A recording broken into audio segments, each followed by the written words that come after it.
За 2200 1500 км-с ирж байгаа юм байна. Ойрох юм байна те. Дээрээс нь энд 1.1 сая орчим төгрөгөөр ирж байгаа юм байна шүү дээ. Дотоод тээвэр мэврээ нэмээд тэгээ 200 мянган төгрөгөөр нийлүүлж байгаа. Тоон тутамд 900 мянган төгрөгийн алдагдaltaй. Энэ зөв. Хоёр дахь асуудал нь зөвхөн ингээд энэ 10 дугаар сарын байдлаар 1600 хүн угаардсан гэж байна. Өнгөрсөн 8 жилд бид нэг түлшээ 2 удаа. Дээрээс нь энэ 100-аа нэг 2 өрхийнхөө айл өрхийн зохиог 2-оос 3 удаа. Дээрээс нь тэр нэг угаарын мэдрэгчийг 3-аас 4 удаа солилоо. Асуудал юунд байна? Яагаад энэ олон хүн угаартаад байна? Нийт нас орсон угаарын хийгээр нас орсон хүний тоо хэд хүрчив? Монгол хүний үнц нь амь нас гэж юм байна уу?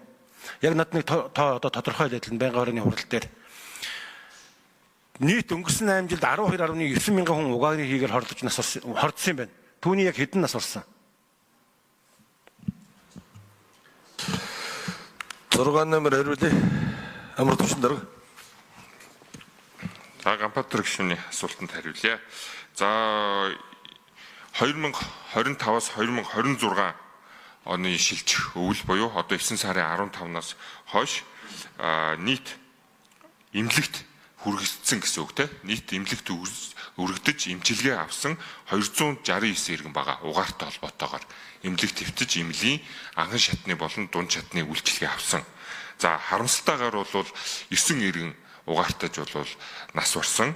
За энэ нь бол юутай холбоотой гэх юм бол өрхөө бүтээсэн, за агааржуулалтынхаа системийг унтраасан, за дээрэс нь нөгөө ухаалаг мэдрэгчүүдэд унтраасан, ухаалаг мэдрэгчүүдэд салгасан, за иймэрхүү өрхөө бүтээсэн, яндангаа авсан гэдэг иймэрхүү асуудлуудад бол одоо мэрэгжлийн болон цагдаагийн эрүүл мэндийн байгууллагаас бол шинжилгээний дүнэлтүүдээ гаргаж нийслэлд бол хүргэсэн байгаа.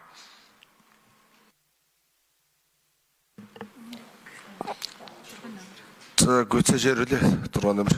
За угаарын хий мэдрэгчийн хувьд бол бид нар өнгөрсөн жил 172 мянган айлда буюу нөө төлс хэрэгжилж байгаа 172 мянгата айлда 121 мянгагийн бол одоо ухаалаг угаар мэдрэгчээр бол холбогдсон ажиллаж байгаа. За яг одоо бол 12 мянган ухаалаг угаар мэдрэгч айлда холбогдоод за тест нь бол хийгдээд явж байна. Дахиад нийслэлийн иргэдийн төлөөлөгчийн хурлаар 2 сарын өмнө төсөвдөр нэмэгдэлтээр 6.5 тэрбум төгрөг батлаад 45 мянган угаар мэдрэгчийг бол нэмэлтээр худалдаж авах ажлыг бол зохион байгуулад явж байна. За гэрээний шатан дээр бол яг одоо явж байна. Энэ ондоо багтаагаад 45 мянган айлаа холбох ажлыг бол зохион байгуулалт дуусаад ингэснээр нийт манай Улаанбаатар хотод түвш хэрэгжилж байгаа бүх айлууд ухаалаг угаар мэдрэгчтэй. За нэгдсэн хяналтын систем дээр бол энийг бол хянаад тэгээд шууд хяналтанд авсан айлууд руу